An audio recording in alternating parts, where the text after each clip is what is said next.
2024 যেখানে এখন মেয়েরা কত ফিল্ডে আগিয়ে গেছে। হ্যাঁ, সমাজেও মেয়েদের নিয়ে চিন্তাভাবনা পাল্টিয়েছে।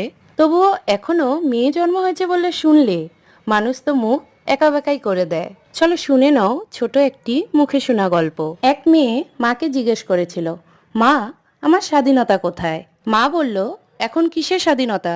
বিয়ের পর স্বামীকে নিয়ে যা ইচ্ছা তাই করিস। বিয়ের পর সে মেয়ে স্বামীকেও জিজ্ঞেস করলো, মেয়েদের কি শখ আহ্লাদ বা স্বাধীনতা বলতে কিছুই নেই? স্বামীর উত্তর, বিয়ের আগে যা করেছো এখন করা যাবে না, এখন ছেলে মেয়েদের মানুষের মতো মানুষ করো। এখন সে মেয়ের ছেলের বয়স 20। বলল, আচ্ছা বাচ্চা, মেয়েদের স্বাধীনতা কোথায় বলতে পারিস? ছেলে তার গম্ভীর মুখে, এখন কি আর বয়স আছে নাকি যা ইচ্ছে করার? এখন আমাদের মতন চলার চেষ্টা করবে। গল্প শেষ। তোমাদের কি মতামত?